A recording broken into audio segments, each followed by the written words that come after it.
Good morning all of you. DM coaching classes में आप सभी का एक बार फिर से स्वागत है। मैं दीपक सर आपके लिए लेके आया हूँ इंडियन कॉन्स्टिट्यूशन पे क्लास नंबर 3 और क्लास नंबर जो 3 है हमारी वो है कमेटी ऑफ कॉन्स्टिट्यूएंट असेंबली, यानी कि भारत का संविधान बनाने में कितनी कमेटियों का गठन किया गया और ये जो कमेटियां बनाई गई थी इनका मेन ऑब्जेक्टिव था भारत के लिए एक ऐसा संविधान निर्माण करना जो सबके कल्याण से संबंधित हो। चलो चलते हैं दोस्तों हम इस पर डिस्कशन करने के लिए। सबसे पहले हम देखें कमेटी ऑफ कॉन्स्टिट्यूएंट असेंबली की नंबर ऑफ कमेटी कितनी थी। तो हम देखते हैं कि ये जो नंबर ऑफ कमेटी थी वो थी 22 कमेटी। तो 22 कमेटी थी, यानी कि 22 कमेटी थी जिनको भारत का संविधान का निर्माण करना था।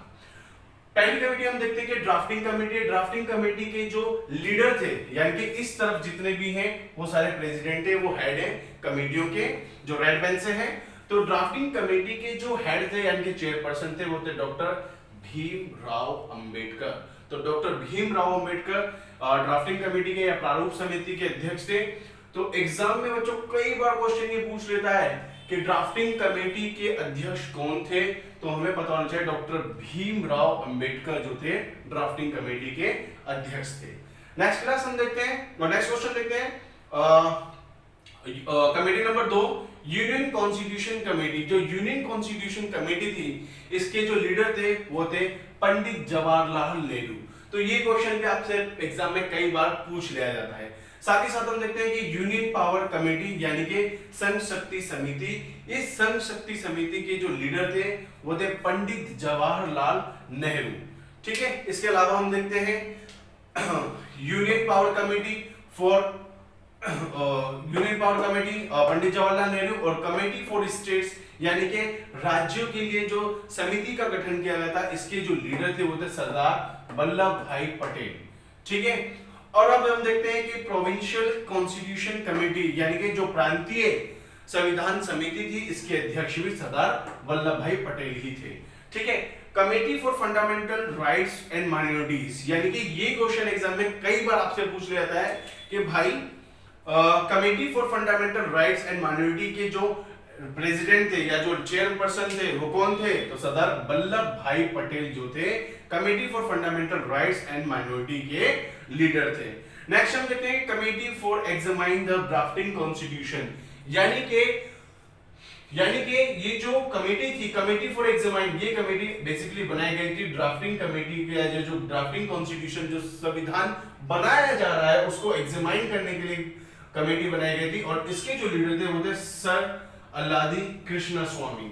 ये क्वेश्चन भी आपका पेपरों में कई बार पूछा गया क्वेश्चन है।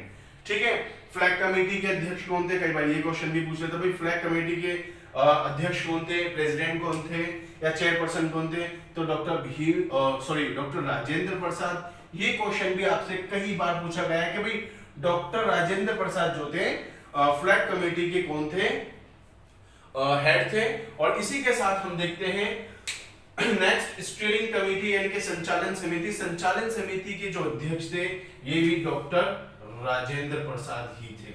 बच्चों कई बार क्या होता है, कई बार एग्जाम के अंदर ये भी क्वेश्चन पूछा गया कि फ्लैग कमेटी के जो चेयरमैन थे वो कौन थे। तो कई बार आपको जे बी कृपलानी का नाम भी दिखाई देता है। ठीक है, अब जेबी कृपलानी जो थे ये कॉन्स्टिट्यूएंट असेंबली के अंदर जो कमेटी बनाई गई थी इसके चेयरपर्सन नहीं थे। जब इंडिया स्ट्रगल के दौर से गुजर रहा था, फ्रीडम फाइटर्स जब फाइट कर रहे थे इंडिपेंडेंस के लिए यानी कि कॉन्स्टिट्यूएंट असेंबली के गठन करने से पहले, उस समय जेबी कृपलानी जो थे झंडा समिति के अध्यक्ष थे। लेकिन जब हम बात करते हैं संविधान निर्माण के दौरान फ्लैग कमेटी के जो लीडर थे वो थे जेबी कृपलानी। ठीक है, तो जेबी कृपलानी जो थे उस समय थे। ठीक है, आगे देखते हैं हम नेक्स्ट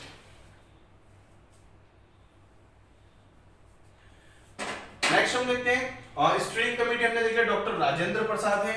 ठीक है, और committee on the rules of procedure इसके भी जो है चेयरपर्सन जो है वो है डॉक्टर राजेंद्र प्रसाद। नेक्स्ट हम देखते हैं फाइनेंस एंड स्टाफ कमेटी। ये क्वेश्चन भी पेपर में पूछ लिया गया है कई बार कि भाई फाइनेंस और स्टाफ कमेटी के अध्यक्ष कौन थे। तो इसके जो अध्यक्ष थे डॉक्टर राजेंद्र प्रसाद थे। नेक्स्ट हम देखते हैं कि फंडामेंटल राइट सब कमेटी, तो जेबी कृपलानी जो थे इसके अध्यक्ष थे। तो ये क्वेश्चन भी आपसे पूछा गया क्वेश्चन एग्जाम के अंदर। और माइनॉरिटी सब कमेटी यानी कि जो माइनॉरिटी क्लास थे उसके लिए जो सब कमेटी बनाई गई थी उसके अध्यक्ष कौन थे? उसके अध्यक्ष थे एच सी मुखर्जी। अब ये एच सी मुखर्जी वही है जो संविधान सभा की सेकंड बैठक में जो 11 दिसंबर 1946 को हुई, और उस समय एच सी मुखर्जी जो थे कौन बने थे? ये बने थे deputy speaker of constituent assembly, यानी कि संविधान सभा के उप अध्यक्ष बने थे या उपाध्यक्ष बने थे एच सी मुखर्जी। नेक्स्ट हम देखते हैं committee on the function of the constituent assembly. ये क्वेश्चन भी आपसे एग्जाम में पूछा गया है कई बार पीसीएस के एग्जाम के अंदर भी क्वेश्चन पूछ लेता है, रेलवे के एग्जाम के अंदर पूछ लेता है, और DSSB में भी ऐसे क्वेश्चन पूछ लेते हैं। Committee on the function of the constituent assembly के अध्यक्ष कौन थे? तो ध्यान रखो बच्चों, इसके जो अध्यक्ष थे वो थे जीवी मावलंकर। नेक्स्ट देखते हैं हम हाउस कमेटी यानी कि सदन समिति के अध्यक्ष कौन थे? सदन समिति के जो अध्यक्ष थे वो थे बी पट्टाभी सितार मैया। ठीक है, लास्ट हम देखते हैं कि ऑर्डर ऑफ बिजनेस कमेटी, इसके अध्यक्ष कौन थे? तो के एम मुंशी जो थे इनके लीडर थे यानी कि हेड थे। तो इस तरीके से हमने देखा कि किस तरीके से इस पूरे की पूरी कमेटी के मतलब जो टोटल कमेटी बनी गई थी वो 22 कमेटी थी, और 22 कमेटियों में ये 16 कमेटियां मेजर थी जो पेपरों में कई बार पूछी गई है। कई बार क्वेश्चन एग्जाम के अंदर ये भी पूछा गया आपसे कि भाई यूनियन कॉन्स्टिट्यूशन कमेटी के अध्यक्ष कौन थे? पंडित जवाहरलाल नेहरू थे। और यूनियन पावर कमेटी ये भी आपसे एग्जाम के अंदर पूछा गया है, क्वेश्चन है। तो ये सारे वो क्वेश्चन है जहां से अगर आपसे क्वेश्चन पूछता है कि भाई किस कमेटी के कौन अध्यक्ष थे, मेजर क्वेश्चन यही एग्जाम के अंदर पूछे गए। लेकिन इसके अलावा हमने एक्स्ट्रा पढ़े कमेटी, ताकि अगर बाय चांस इसके बाहर भी अगर आ जाए जो इस पे क्वेश्चन लगा है तो हम क्वेश्चनों को कर सके। एक भी क्वेश्चन हमसे किसी भी एग्जाम में, चाहे वो रेलवे हो, DSSB हो, SSC हो, किसी न किसी एग्जाम में कोई भी क्वेश्चन पूछा कि कहीं से भी हमारा क्वेश्चन नहीं छूटना चाहिए।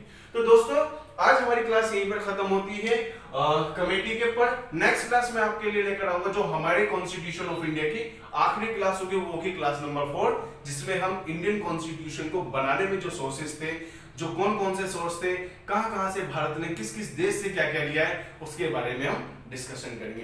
तो चलो दोस्तों मिलते हैं नेक्स्ट क्लास में, तब तक के लिए बाय।